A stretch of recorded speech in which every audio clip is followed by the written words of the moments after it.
Good morning, everybody. It is a very beautiful Sunday morning here. I'm in the wine country in my home, north of San Francisco, and welcome to the Sacred Sunday Show. I want to welcome our Zoom room friends, Dia and Denise, Pat, Haberl, and others coming in.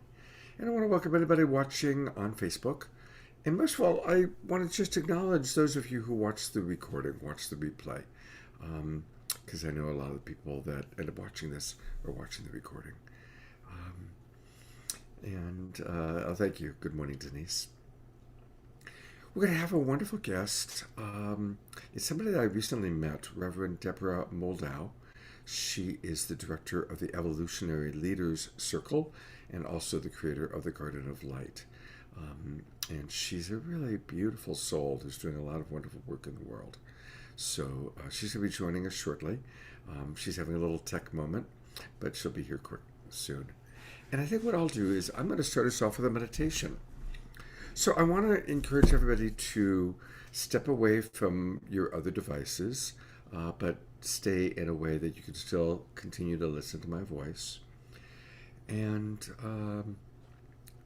thank you, Denise. Yeah, I'm feeling good. So, unless you're operating a motor vehicle, I would encourage you to close your eyes and let's just drop in together. And I want to make sure my microphone is close up here. There we go. So let's start just by taking some deep breaths and breathing at your own pace.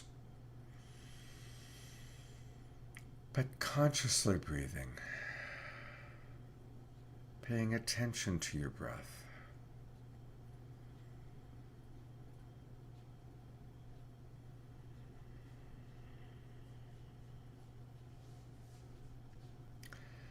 And as we breathe, bring your attention down to the bottom of your feet. And when we do that, that allows us to get grounded. So you're consciously breathing, you're aware of your breath, but you're bringing your attention, instead of going up and out of your body, which is what we often do, especially sometimes in meditation, we're actually bringing our energy and our consciousness down to this.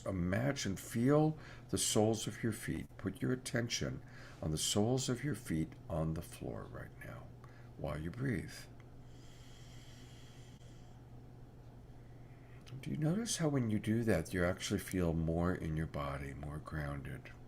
And that's an important tool to remember.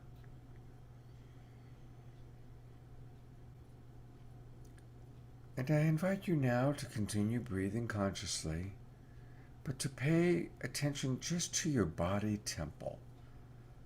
What's going on inside your body?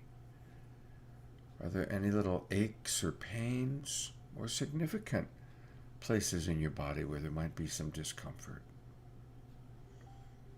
So often we get used to the discomfort in our body.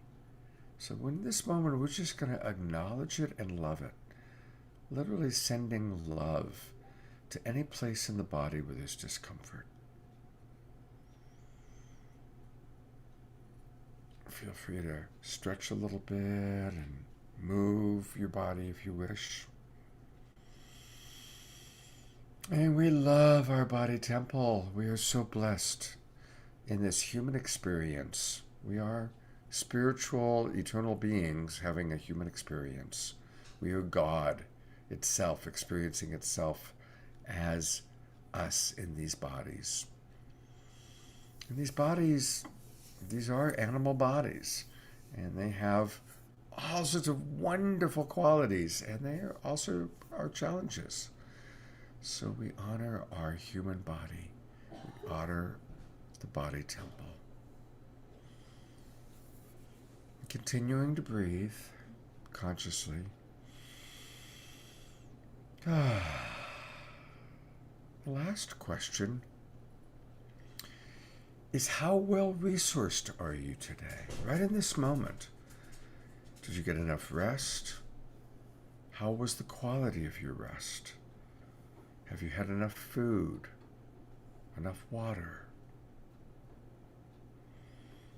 Are you carrying any kind of a low-grade anxiety or stress or worry? Or are you really relaxed and able to just be present, fully present? There's no right or wrong answer to those questions, just whatever your truth might be. So, really tuning in to see how well resourced you are. And being honest with ourselves, acknowledging if we're feeling good, great. And if we're feeling uncomfortable, that's okay. That's part of the human experience. We don't deny it. We send love to any part of ourself that's just needing a little bit of love, a little bit of attention. When we're ready, we can open our eyes and Deborah's here. That's nice. So welcome everybody, and would love to, if anybody wants to put into the chat box their experience, if anybody wants to put in what they experienced, great. Welcome, Reverend Deborah. I need you to unmute yourself, please. There you are. Hi. Well, good morning. Can you hear me? Yeah, now I can. Good. Uh, you have Thank you for that meditation. I know that I needed it this morning. is there anything you noticed about your body temple? Oh my God. Yeah. You know how sometimes you have a day when everything just goes right? Yes. This was not one of them. Oh, so I'm very happy to be with you and be able to explore some deep questions this morning. Is there anything you need? Because all I know is that you hit a little tech. Do you need to get a cup of coffee or make tea? Or is there anything that you need so that you're well resourced? Good. Okay, great. Good. Well, Thank welcome. you. I've been really looking forward to getting to know you more fully. Um, and I guess let's just start by learning about the different things you're involved with. And you're involved with a lot. So, um, why don't you start by telling us a little bit about the Garden of Light? Because we haven't heard about that yet, and I'm eager to hear about what is the Garden of Light and what is your role in relationship to that. The Garden of Light is where my heart lies. It's uh, it's a small nonprofit that I started a few years ago uh, after a download. And isn't that always how it happens? Yes, yes. I had been conducting interfaith Sundays at a small chapel in Westchester, New York. And I was starting to think about what was the next step for that endeavor. And what began to download for me was much bigger Hmm. than what I was doing. I started to realize that when I was ordained as an interfaith minister back in 1993, that I didn't really have any beliefs. Ah. And that was kind of healthy for me because I could experiment with all different kinds of beliefs and hold them lightly and, not feel that I had to have a doctrine or anything like that. So I was very open, and I was practicing from different traditions. And what I was doing at the Interfaith Sundays was mostly hosting speakers. So we were getting a lot of we had a team with a Native American and the only Muslim family in my town. And, it was really magical. But I started to realize that something was going on a global scale that I wanted to know more about. I believe there is a spirituality that is emerging on this planet right now that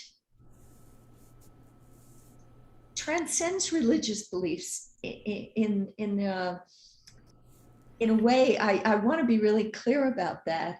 Many people who practice this new spirituality have deep religious beliefs. Many people have none. Mm. And they are all participating in something new that's coming forth. And you are such a part of it, Scott. I know you understand this. Mm. And I started to think about the beliefs that I now held that, well, my friends also agreed with.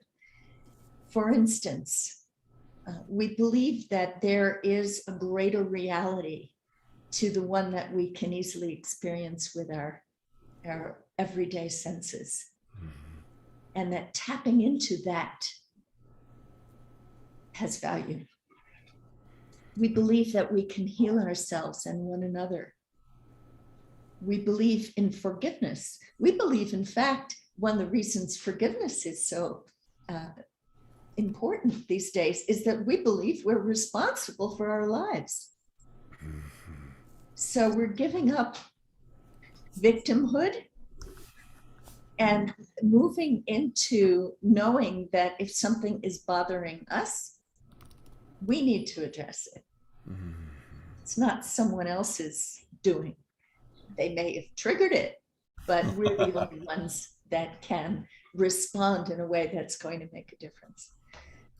So we also believe that there are wisdom nuggets to be gained from every spiritual and religious and indigenous tradition. And we also believe that none of them has like the recipe, the only way. And I think that particularly this valuing of indigenous spiritual traditions is really important for our world right now. You know, we have lost our knowledge of how to live in harmony with the earth. And if we don't find ways to reorient our entire civilization, the earth is going to rescind her invitation for us to stay. Beautiful. So I think that this new spirituality is hugely important. And when I say new, I only mean that it's new in that so many of us are sharing it. So all of the aspects of this new spirituality have been taught by the religions. All of them are part of the ancient wisdom. But something's happening now where we're starting to become citizens of the planet and identify more with being part of a global family of brothers and sisters than we do with our country of origin, our religion of origin, our politics, you know, anything like that. Any kind of label that we can give ourselves is part of the kaleidoscope of who we are. But there is a wholeness emerging in our spirit. And this is across the planet. This is worldwide. And I really believe that this is what's going to save us. And I was thinking the other day about how the Dalai Lama says, my religion is kindness. Yes. Yes. Can you imagine if we decided that we were all going to take that on, that our religion was going to be kindness? I mean, the world would need to change quite dramatically. Well, you know what you're saying? There's a few things I want to riff on. I think it's the maturing of humanity. And from a biological standpoint, one of the things I talk a lot about and is very exciting is that we are moving from reptile brain, reactive survival consciousness into frontal lobe, temporal lobe, thriving, right? You know, we are as a species moving from that place. And if you want to look at it from an astrological point of view, we're going from the Piscean age into the Aquarian age. In the Piscean age, we needed a mediator between humanity and God. whether it's Jesus or Krishna or the Buddha or Muhammad, most of the religions are based on there's humanity, there's God, and there's the church or a temple or a mediator in between. And in the Aquarian age, my understanding is part of our evolution is we no longer are looking to that mediator. We don't need a church. We don't need a pastor. We don't need Jesus. Doesn't mean that they aren't valuable, but we have a direct connection. Is that kind of fitted with some of what you're saying? It certainly does, although I would say that in some ways we do need a church because community is so important, Mm. and community of belief is important, and having these deep discussions is important. I lead a spirit salon here in my little town in Mexico every other week so that people can come together and discuss this kind of thing. You do this every Sunday. You Sure. don't call it a church, and you are not the pastor of the church, and you are not promoting a dogma, but you're leading us in meditation, Mhm. and you're sharing wisdom, and you're bringing guests who have thought about this deeply. And so there is that experience of community. And that's tremendously important because even though we now think of ourselves as being part of the global community, we Mhm. still need one another. You can't connect with, 8 billion people, except maybe in meditation, right? But you can connect with others who have open hearts and open minds, and are part of this wave, of this emergent wave of a whole different way of being that refuses to default to my tribe is better than your tribe, Yeah. which has caused millennia of conflict and violence here on the planet. I mean, I think we all believe that war is never a solution.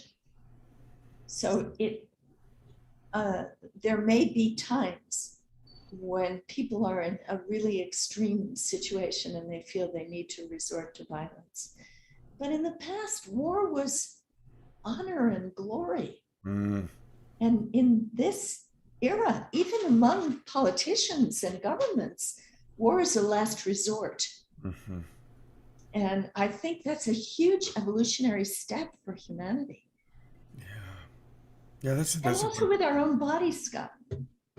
You have had many guests on this program and Saturday Night Alive who have taught about how our bodies are part of the natural world, and we are paying attention to the food we eat. We're trying to eat organic and healthy food. When I was growing up, oh my goodness, we ate, I ate cupcakes for breakfast. There, there was no there was no sense Mm. of what I'm putting in my body will affect my health even. I mean, maybe too many cupcakes, or might give me cavities or make me fat, but we're in a whole new mindset and a heart set. Yes. So the Garden of Light is simply a platform to explore this in Mhm. different ways. It's a web platform at gardenoflight.org. And when I started it, I was putting out a question every week. Of course, Wow. I couldn't keep that up, especially because of my other work, which we'll talk about later with the Evolutionary Leaders Circle, where I just got so busy I could do it only occasionally. But I also have on the website a forum where I post pieces that are interesting, that are touching on the role of religion and spirituality today. It has a meditation room. It has a prayer room where you can post prayers. Uh, yes, thank you. There it is. It's beautiful. First of all, I love the design. It's really beautifully designed. Thank And you. Thanks so, to artist. Gloria Owens for helping me build the website. Is there a particular place where you'd like me to like click through and show people? Um, I I don't know any place. Let's see what happens. Let's see what happens when we go to the prayer room. So we go into the prayer room, and this is where we can post our prayers. I love that. That's Right. beautiful. And look at all the prayers that have been posted here. Well, Beautiful. I'd And love to see more. You know, the prayer room was inspired by something that I had done when I was working with the World Peace Prayer Society, which is now May Peace Prevail on Earth International. And there was a terrible, uh, well, there was 9/11, and then there was a big tsunami, and, you know, there were awful things happening in the world. And I created a prayer room for people to share their prayers. And after 9/11, we had constructed a special peace pole that a very, very large metal peace pole, like a big sculpture, and it had slots in it for prayers. And we tried to get it to be accepted down at Ground Zero. And so we collected prayers from around the world in this prayer room. You know, there was so much, that tragedy so united us in mutual caring. And there were prayers coming in for years afterwards. yeah. And I realized that people had a yearning for others to hear their prayers, or to know that their prayers were heard, were read, were acknowledged. And that also relates to what we were just talking about before, about having community, because you can have your own relationship with God or the divine, and in fact I fully recommend it. But there's also something about sharing our prayers that is powerful. And you know, we have many group meditations, online meditations, like the one you did this morning, and sometimes hosted by Unify for millions of people around the world. And you can feel the energy. Yes. Yeah. So that's the purpose of the prayer room, is so that people can share their prayers. I love that. It's beautiful. And it's so wonderful to see, the different, both the commonality of the prayers and then the unique ones, you know. Um, this is very, very beautiful. And anybody who signs up for the Garden of Light can post.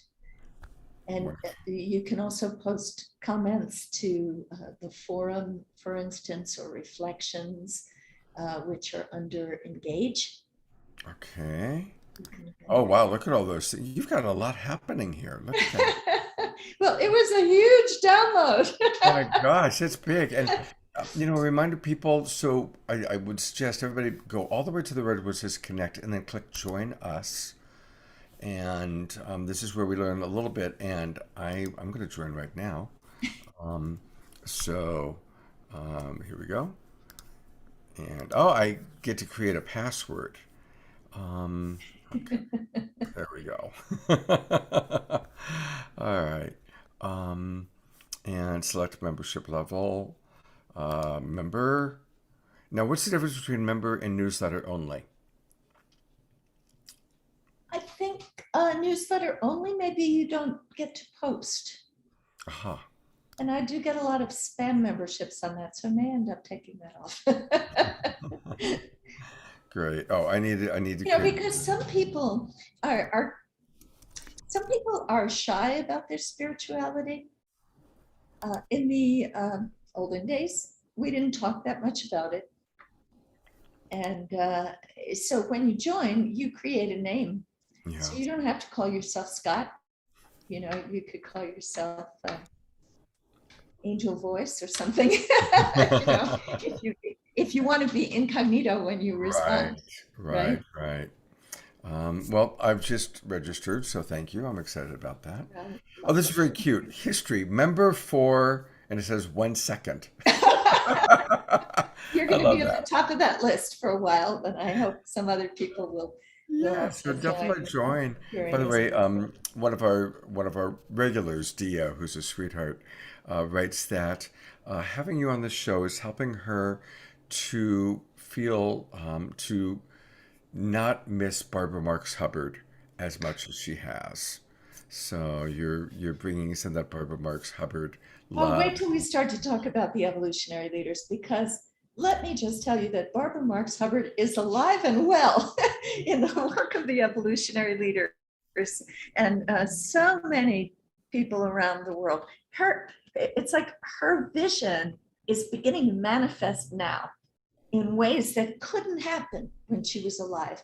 And that's how it is with this spirituality that the Garden of Light is pointing to.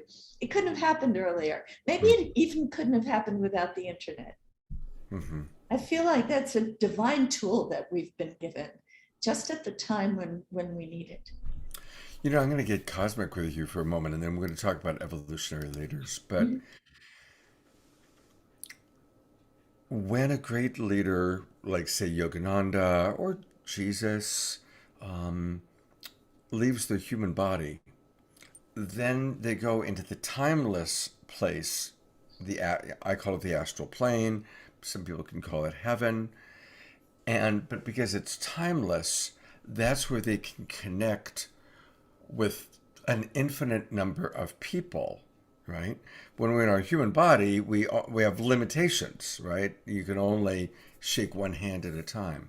But when the great souls, the great leaders are in a higher state, and I'll use Yogananda as an example because I really believe I've had personal connections with him, and I believe that he's doing that all the time, probably with thousands, maybe even millions of people all around the world, because he's in that timeless place where whatever aspect, that bodhisattva part of him, can connect.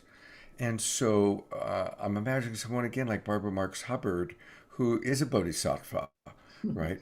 Now she can support each and every one of us in a more cosmic way, but in a more expansive way. I just have been spending time with Dr. J.J. Hurtak and Dr. Desiree Hurtak. Sure, we've had them on the shows. I Yeah. know. They just had their conference in Mexico, and they came for a couple of days to visit here in San Miguel de Allende, and I hosted a talk with them. One of the things that Dr. Hurtak said that I heard recently, and maybe I heard it in a new way, was that when you see a manifestation of a divine being, or you hear one, or you see an orb, or your camera takes a picture of one, they are manifesting in ways where they are projecting their beingness toward us. And that's why they can do what you just said, because they're not actually physically, if you see a vision of the Virgin Mary, it's not because she has come to you, but she has beamed to you. And that's why they're able to reach so many people and I want to. answer our prayers. I think that's absolutely true. And kind of riffing on that, and then we will get to evolutionary Oh, leaders. we'll get there. Um, I'll share with you a really cool story. So the great love of my life was my wife, Suchi, who passed away almost 10 years ago. We're very close to the 10-year mark of when she passed. And one of the things that she and I shared was we were very involved with giving oneness blessings, also known as Diksha. We were very involved in that movement. We were actually the first people to bring it to the Bay Area. We were the first ones to bring it to Hawaii. We went to India and spent several weeks with Bhagavan Kalki and had a private audience. It was a big part of our world. About 6 months after she died, I stopped giving Diksha because it was something we did together, so I just kind of stopped doing it. But I was in Las Vegas, actually, not doing the Las Vegas thing, but teaching a compassionate communication workshop. And my sponsor, my promoter there, had previously brought my wife and I to do oneness blessings. So I was teaching an all-day compassionate communication workshop. But at the end, he said, "Would you like to give oneness blessings, Diksha, to all the participants. And I said, well, okay. And it was the first time I'd done this since she had died. And as I got ready and kind of tuned in, I felt her so strongly, just incredibly felt her. And I was like, okay, honey, well, let's do this together. And I could literally feel her energy behind me. Well, as fate would have it, someone snapped a photo of me. She had actually been taking pictures all day of my workshop, snapped a photo as I was doing this. And this is the picture. And are you able to see that enormous blue orb all around? Oh my goodness. Yeah. Huge. Isn't that something? And what's cool is she had taken about 30 photos that day, and the only picture that had an orb was when I was getting ready to give Diksha, and I could feel Suchi all around me. Oh, beautiful. Suchi is my wife's name. So, um, the great ones, the great spiritual teachers connect with us, but also some of our beloveds. Sometimes our beloveds become guardian angels.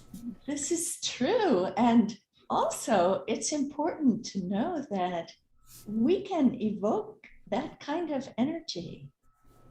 You talked about Barbara Marx Hubbard as being a bodhisattva, but I don't want anybody to be discouraged from thinking that they can do things with their own intention and they're shining their own light. And for instance, Diksha is a kind of an energy that comes through your hands. Right. And I've discovered over the years a lot of healing energy comes through my hands. And I think we all have that ability. And I want to prove it to anybody who's watching now.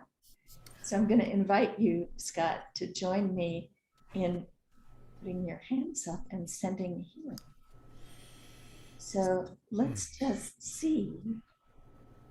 Oh, yes. If anyone who's listening feels that energy coming right to them. And anyone who's watching, put your hands up too. And you can receive and send. It's the beauty of it.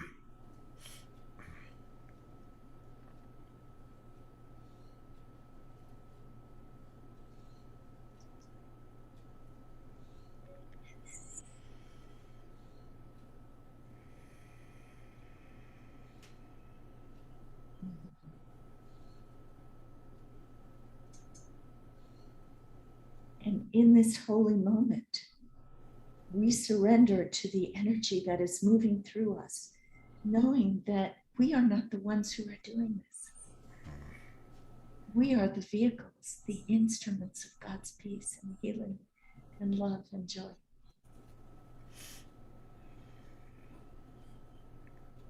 Thank you.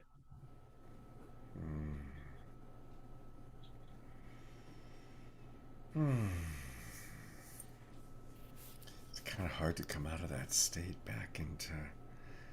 And do we really need to? You do, because I still need to ask you about the Evolutionary Leaders Circle. No. So, but that was beautiful. I definitely felt it. And here is evolutionaryleaders.net. And look at all these beautiful souls, all these beautiful beings that are part of this community that you are actively the director of. Tell us about this. The Evolutionary Leaders was begun by the Source of Synergy Foundation, its mother organization that was founded by Diane Williams. And Diane had this idea to bring people together in synergy. I had met Diane as I had met the Hertaks and many other beautiful souls through my work at the United Nations when I was representing the prayer, may peace prevail on earth. And so our first couple of meetings were with people who had NGOs affiliated with the United Nations. And we got together at a a small hotel where Deepak Chopra had some space, and he offered Diane the space for these meetings, and they were beautiful. And then we thought, well, so many people who are leaders in the consciousness movement live in California. So we need to have a West Coast version of this. And what if we got together some of the real leaders of the movement and asked Deepak to invite his friends, and we would have it at his center in Carlsbad, California. And the consensus at that meeting, and that was only about 35 people, but a lot of them were really well known, like Marx Hubbard and Gene Houston and Bruce Lipton and Greg Drayton and many others. And so someone said, well, why don't we get together every year? And that was how the group really started to form as the Evolutionary Leaders. It's a name that they've never been really comfortable with because they don't want to call themselves leaders. And, that's one of the hallmarks of the new spirituality, is that, as you were saying before, it's not in the one-to-many model anymore. It's in the many-to-many, where everyone's light can shine and we can all teach each other and learn from one another. And that's another hallmark of the new spirituality. But these people were leaders because they were, many of them, like Deepak, well-known authors whose teachings people looked up to. And we decided that the way that the circle could expand would be to have people within the circle nominate who they'd like to bring in the next year. And now we have close to 200 members of the Evolutionary Leaders Circle, many bright lights, all visionaries, some of them well-known and others doing extraordinary work behind the scenes. Or there could be people who are artists and musicians, like our beloved Kristen Hoffman, who's been on many of your programs. And because the arts are another way that our spirit expands and brings us joy and connection to the divine. So the Evolutionary Leaders Circle has been growing, and last year we didn't bring in any new members. It was during COVID, and everything was different. We normally have an in-person retreat each year, and we had to cancel the plan and have it online. And so we kind of took an in-breath last year, and next year is going to be the out-breath from that. And we are bringing in a large number of new evolutionary leaders. And plus, we're doing all kinds of different outreach now. So, for instance, you've had so many evolutionary leaders as guests on Saturday Night Alive. And then a couple of weeks ago, we did a program together where we actually identified them as evolutionary leaders. And, that's a first for us. We've been kind of behind the scenes. Well, maybe not a first, because we have also participated widely in Global Oneness Day that Humanities Team produces, and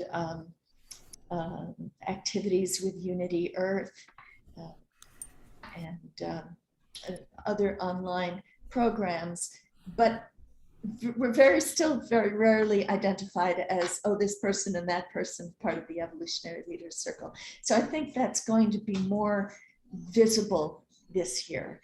And another thing that we really want to do, and I hope that your listeners will really hear this, is we want to open to the evolutionary community. Because we know that there are so many people leading this evolution all over the world. It's certainly not limited to 200 people who happen to be members of our circle. I mean, there's a lot of wisdom and vision there, but there's so much happening right now. This is a moment of, Gene Houston would say, renascimento. It's a renaissance. It's a spiritual renaissance. And so we're going to start with a partnership circle, an evolutionary partnership circle next year, which will give us a better sense of all these other organizations we're working with. There are so many organizations within the Evolutionary Leaders Circle, and then there's so many outside of it who are doing work that is in alignment, that is trying to transform the consciousness on this planet now before we hit the iceberg. Right. And this is urgent, important work. This is not a pastime. So not only do we want to be able to really make visible the alignment that we have with many partner organizations, but the next step after that will be opening to the evolutionary community. And what I mean by that is all the people on the edge of this evolution will be able to sign on and be part of us in a, we're not sure how yet or how that's going to work. One way people can join us now is to go to the website at evolutionaryleaders.net and sign the call to conscious evolution. So at that meeting, that historic meeting out in California at the Chopra Center, Bruce Lipton stood up near the end of the meeting and he said, when the founding fathers had a vision together, they drafted a declaration. He said, we need a declaration. We need to say what we're doing, what we're about. And so as a collective, the evolutionary leaders at that time drafted a call to conscious evolution. Yes. So we've always been, conscious evolution has been the hallmark, the keynote of what we're doing. The idea that comes much of it comes from Barbara Marx Hubbard's work, where she would tell us that we are the first species ever that had any choice in its evolution. Mm-hmm. But we only have that choice if we take that opportunity and we decide we're going to evolve, like toward kindness, and not just sort of let things roll along, which takes millions of years. We don't have that kind of time. Yeah. So the call to conscious evolution is on our website. It's had close to 50,000. I'm just going to the website. So I just want to show people where they do that. So as you're saying this, people go to evolutionaryleaders.net. Go to evolutionaryleaders.net. Yeah. And then right here on the front page, right next to our book. What's that? Right next to our book. Right next to the book. Join us, click here to sign the call.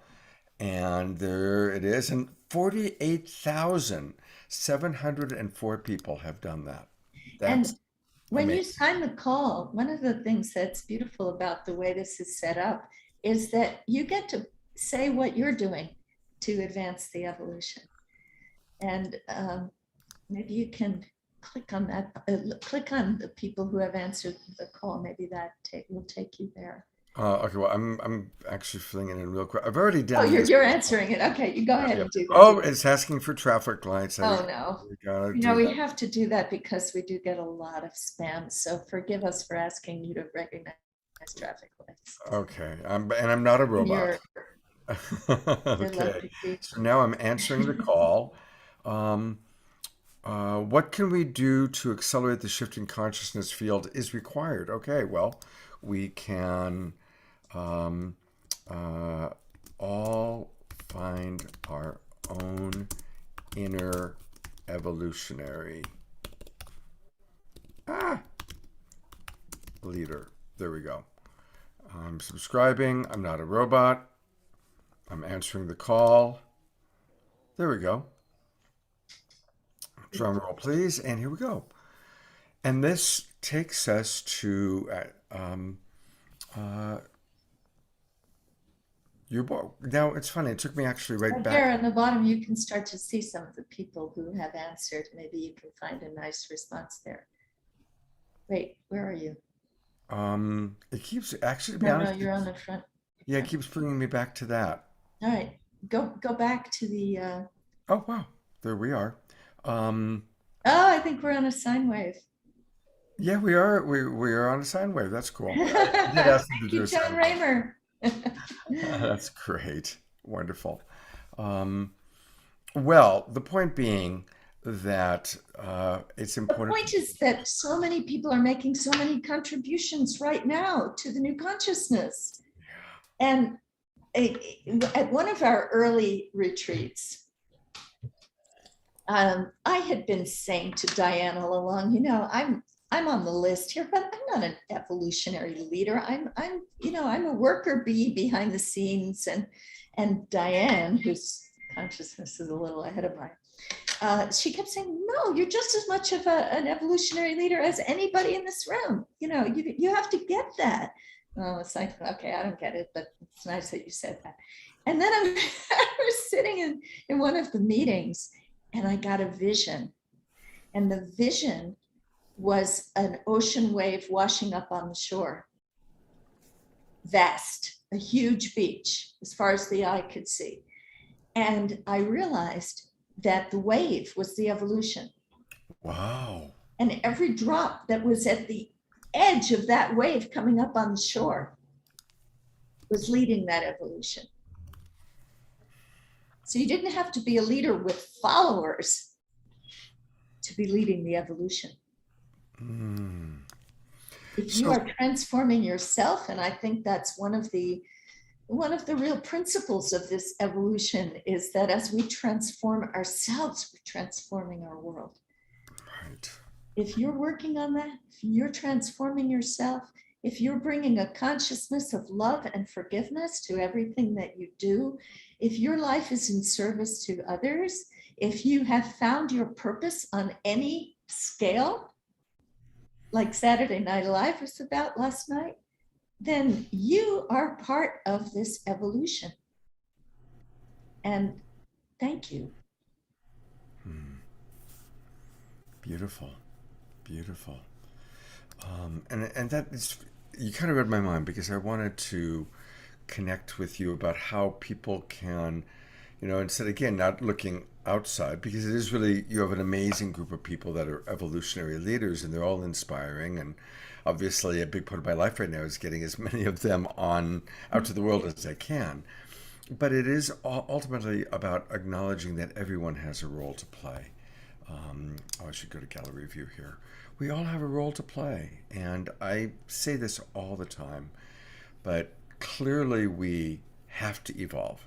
Humanity has to evolve very quickly.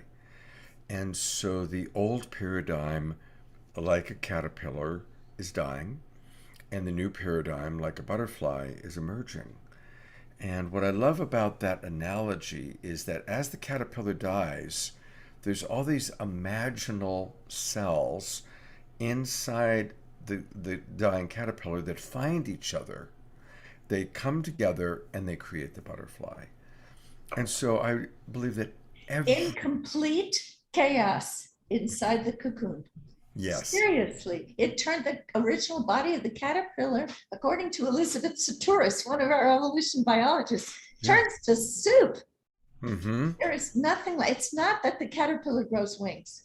yeah, So I yes, think that's really important for us to understand right now, because there is a level of chaos in the world today that is profoundly disturbing, but it may be what we need for transformational change. yeah, absolutely. And everyone listening, everyone who's attracted to your work, to our work, you are one of those imaginal cells. Now, some people are evolutionary leaders, some people are more public, some people are more famous, but every single person drawn to this work, feeling the call, are all an important cell, right? And that's it, Scott. That's really the key, is answering the call. And that's why we called it the call to conscious evolution. But you have personal call that it may change in different times of your life. Even, you know, like one morning, you may have a different call. But if you're listening, you're going to hear that guidance. And that is a huge component of the new spirituality. The idea that everyone has a call. In the old religion, it was God loves you. Well, yes, but what is your responsibility? And, for instance, in Judaism, your responsibility was to obey the laws. So that was a new way of bringing people together in mutual respect, was to have these laws and to have the feeling that the laws came from the highest place, that they were divinely originated. And then Jesus came along and said, well, wait a minute, let's talk about another law that needs to be added to the law, and that's love. Mm-hmm. And to love our neighbor as ourselves, that's a hard commandment, because every day we take care of ourselves. Do we take care of our neighbor every day? It's big. It's a big one. And in older times, when there was our group and then there's the other group, you weren't praying for the other group. In the new spirituality, you are. The more you perceive someone as your enemy or your other, the more you want to pray for them, because you want them to evolve too and open their heart. And then Islam considers itself to be the religion of justice. Mm-hmm. So that was the progression of the monotheistic religions, and those were your obligations. Well, in the emerging global spirituality, which also extends to all the beautiful Oriental religions and the native traditions and tribal ways, you are the divine in action. You are the divine in body. You are the hands and feet of God. But so is everybody else. Exactly. Yeah. Everybody else, even the ones who have chosen to play roles that we look at as horrific. And if we see that all as part of the divine plan, that there is a greater purpose. Dr. Jude Curvin, who's one of our evolutionary leaders, just brilliant, wonderful soul, is coming out with a new book called Gaia, Her Story, like instead of his story. And it's all about how the universe, from what she calls the big breath, was programmed toward the emergence of life on planet Earth here. And as you know, we don't know what it was programmed toward in other realms, but we're confident there are other realms. But here on the planet, there were so many times, the other 5 extinctions, we talk about maybe we're in the middle of the 6th great extinctions. Well, imagine there were 5 before this where life was wiped off the planet. It appeared that way. But no, life came back. How did that happen in circumstances that didn't seem to support life anymore? And yet there is a force, there is an intelligence, Yes. that is manifesting through our very lives. A privilege to be alive on planet Earth at this time, in spite of the chaos. One of the things that we frequently say on our shows is that we are the ones we've been waiting for. This is the time we've been preparing for. And one of the things that has been simultaneously fascinating and disturbing is that, as you know, in Saturday Night Live, we bring in environmentalists sometimes, and we bring in indigenous elders, and we bring in Bruce Lipton's and the scientists, and a lot of different realms, all relating to consciousness. And there is this consistent, no matter whether it's coming from an indigenous elder or whether it's coming from a scientist, that this is it. Humanity has reached, we're beyond the tipping point. We've reached this place where everything is going to radically change in our lifetime. The planet is radically changing. The melting of the North Pole, the Antarctic Everything's melting faster than all those scientific projections. The Gulf Stream is changing. Um, Everything's rapidly changing. And so it's really scary. Like you said, it's the chaos going on as that caterpillar is dying and just becomes this soup where there is no obvious sense of form that is recognizable, but a new form comes together and emerges as the butterfly. But while we're in that chaos, it's really scary. It's really, really scary. And we all have a role to play. We all have a role to play.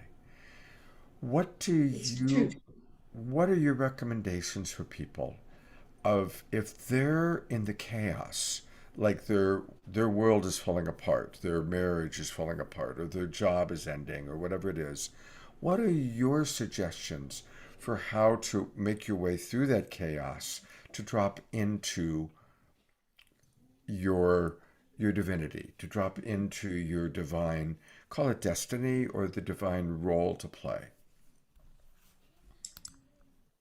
In my personal life, it's been about what I call following the breadcrumbs. It feels to me like the guidance is always there if I'm open to it. So the trick, of course, is to open to it.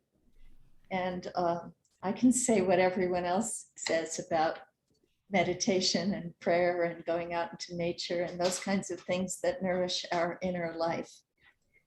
But I don't want people to be discouraged if they don't have those things in their life. Mm.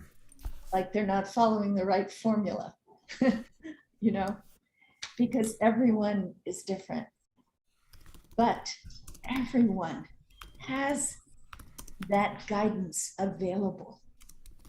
And whether you're capable of getting still in meditation or you need to ask for help when you're going to fall asleep at night, or you want to talk to your friends in a deep way about things that matter, you know, all of these things are ways to open. Here's what our problem is. I think we have one problem, but it's a sticky one. And that is that our minds are so developed in our current world. We are living in our mental space more than in our bodies and more than in our spirit. And we need to come into balance. So as you were saying in the meditation, did you take care of your body today? Did you get enough rest? Did you feed it nicely? You know, that's important.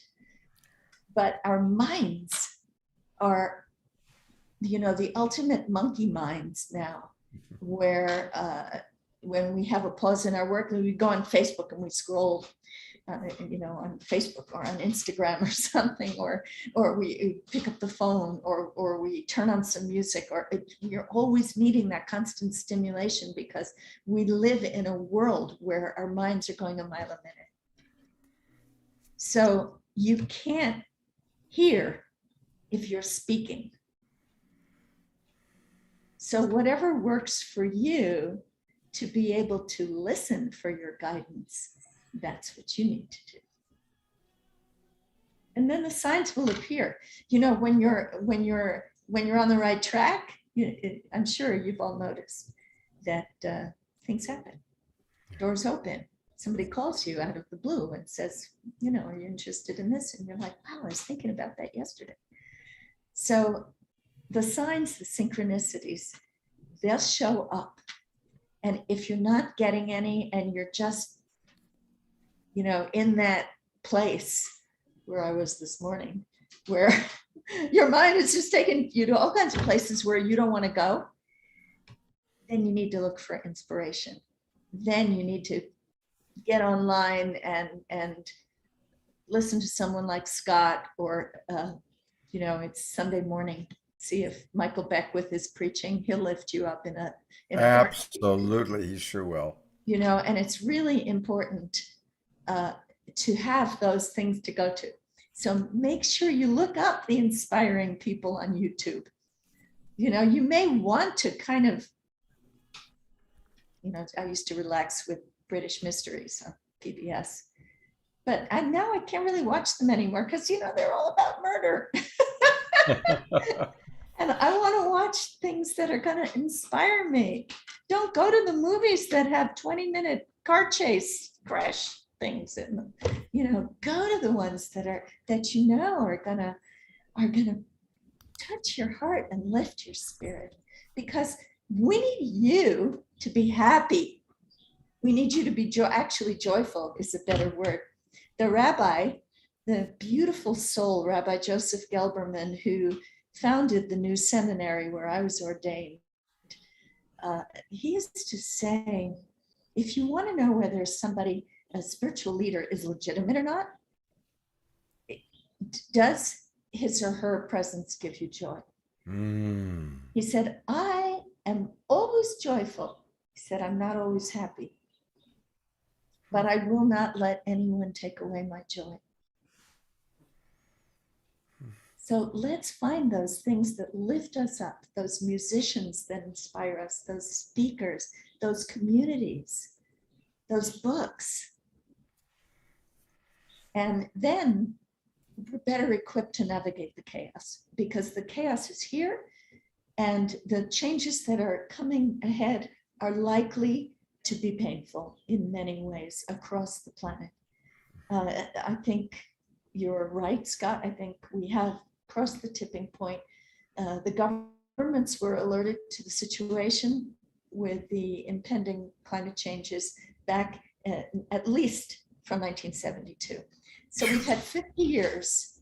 We've had 50 years to change our sources of energy and look toward a more harmonious future with nature, and nothing has happened. So, we send our leaders to Glasgow and we hope that they come up with some solutions, but there's nothing right now to really give us encouragement that these drastic changes in the climate are not going to happen. They're coming. Yeah. The ice is melting. Yeah. And we are tasked with being those imaginal selves. And we can't do it if we're depleted. So we're here to lift each other up. My hope for the Evolutionary Leaders Circle is that they're like a one-stop shopping for people. Like our Facebook page, and you will see what Lynn McTaggart's intention experiment is this week. Or you'll see, the award that Greg Braden got from Humanities Team. You'll see, you'll see these wonderful uplifting things so that your feed is positive. And that, I love that what they put on Facebook is called a feed. You get to choose how you want to feed yourself. Give yourself the good stuff. I'm actually going to go to, I didn't know there was an Evolutionary Leaders page on Facebook. So looking for it right now. I think I just found it. Here, got it. So here we go. Let's take a look at what's happening there. Wow, we're happening there. Here we are. Great. Yeah, there's all sorts of wonderful things. And this is where you can see yesterday the Global Institute for Extraordinary Women. So just... and that's Bruce. Every cell in your body is a battery. Beautiful. That was Bruce. That's Bruce Lipton. Always love Bruce. Science. Love Bruce. So then there's Greg Braden. Greg. Oh gosh, this is a great page. This is a wonderful treasure trove. It is. It's a treasure trove. I would love for us to close. A lot of people, Charlotte, Olga, Dia, all said that they really felt the energy. And I'm thinking that it would be nice to end our session, because you've shared wisdom. Would you be willing for us to just drop in one more time in feeling the energy coming through your hands and the connection? Is that something we can do one more time? We definitely can do that. But before we do that, I also want to recommend that you try it on one another. If your friend has a headache, say to her, I want to try an experiment on you. Would you be open to some energy healing and see what happens? Absolutely. We Absolutely. all have powers of the spirit when we are open to being that vessel for spirit to move through us. We can do things that we don't know yet. So let's be the pioneers. Let's be the explorers of the spirit who really look for ways to be, to shine a light of good in the world and grow our garden of light together. Beautiful. So I want to riff on what she said before we go into this, just for one moment, which is let's be very intentional about the music we listen to, about the inspirational leaders we choose to listen to. Because what she's saying is really true. Just like when you eat junk food, you feel dense and dull. When we take into our system tragic headlines or stuff that brings our energy, notice what do you do that brings your energy down? What can you do that brings your energy up?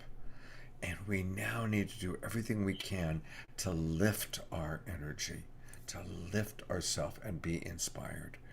So go to the Evolutionary Leaders Facebook page or the evolutionaryleader.net website. Go to Saturday Night Live. Go to our YouTube channel where all of our shows, all the Sacred Sundays are there, all of the Straight Talks are there. By the way, we're changing the name of Straight Talk to Awakening World next year. It's going to be called Awakening World. I like it. Um, so there's so many places and a thousand other places where we can get inspiration. Reverend Michael, absolutely. Go to Agape. Reverend Michael's going to be on the show again, Saturday Night Live on December 18th, by the way. Um, so there's so many places to go to be inspired. Um, and I want to recognize, thank you so much, Suzanne, Maggie, Charlotte.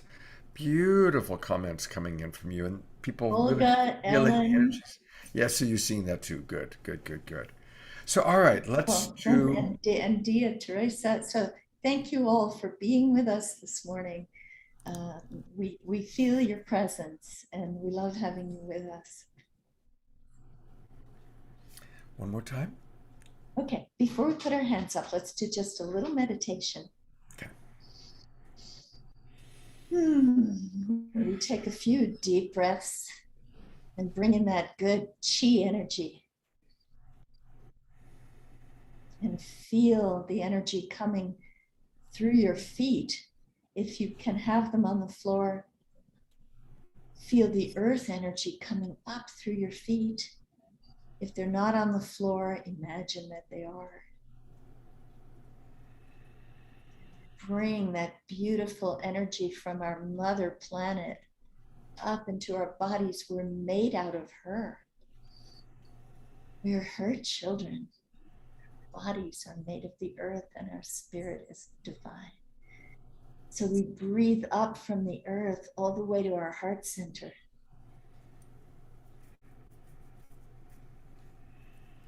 And as we feel that energy coursing through our bodies, the oxygen coming into our bloodstream and going to every single cell. And then quickly we imagine our crown chakra. The energy is coming all the way up that high, and we open that crown chakra, and the energy from above starts to fill us with divine light. And we receive the father energy and the mother energy, and they meet in the alchemy of the heart center. And we feel ourselves starting to radiate light. It's filling our body, it's filling our aura, it's filling our being.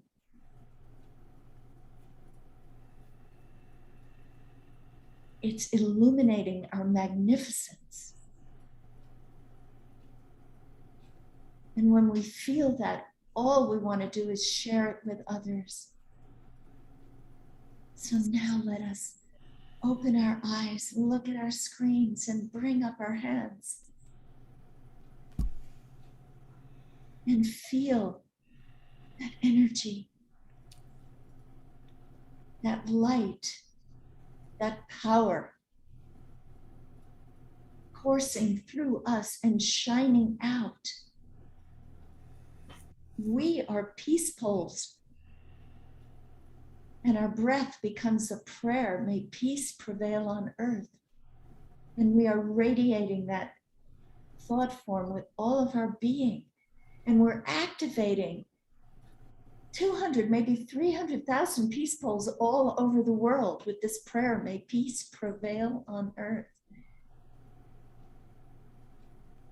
And we see our planet, our beautiful, beautiful home. And we send this energy of peace and love and healing to our planet Earth, our Mother Gaia, and all of the living community of that planet. The earth is alive. The water is alive. The plants, the animals, even the minerals are vibrating at the atomic level. And the people of planet Earth, all of those expressions of the divine in their busy lives, in their vast variety, no two alike, not even twins. Every one an expression of the unfolding isness of the divine, the unpronounceable name of God, expressing through all of this beauty. And can you feel your hands vibrating? Yes, totally. So join me and let's close this meditation by saying together 3 times, may peace prevail on earth. Say it out loud wherever you are. Whisper May that. peace prevail on earth. May May peace peace prevail prevail on on earth. earth. May May peace peace prevail prevail on on earth. earth. Thank you. Thank you, Scott, for the beautiful mission that you have in this lifetime. Every one of you has a mission, and maybe lots of them. Blessings. Thank you so much. Thank you, Deborah, for being with us. Thank you, everybody. And remember, we can make any moment, any day sacred by choosing to see the divinity in all, including ourselves. So let's practice that this week. And it's wonderful to see all of you. I'm loving all the comments coming in. Thank you so much. Thank you, everyone in the chat. I see that somebody put in the chat, shalom. And I want to tell you one last thing about JJ and Desiree Hertak. So they chant the names of God and the divine names in different languages, particularly source languages like Hebrew, and they do Greek and Aramaic, and sometimes indigenous languages. Sanskrit is an amazing source language, some of the Oriental languages. So they started their conference this year with one chant that I'm taking it. I'm doing it from now on, and that is Shalom. I have a big frog in my throat today, but you get it. Shalom. So you take the om sound, but you make it peace. Shalom. Nice. Shalom, everyone. Shalom, everyone. Have a beautiful, beautiful Sunday. And for those of you watching the recording, I hope that you also still were able to just drop it and feel the incredible energy field. We're all a part of this global awakening. Thank you, Reverend Deb. Love you so much. You are just such a jewel, such a gem. Thank you, Good day, Scott. everybody. See you all next weekend. Bye bye, everybody.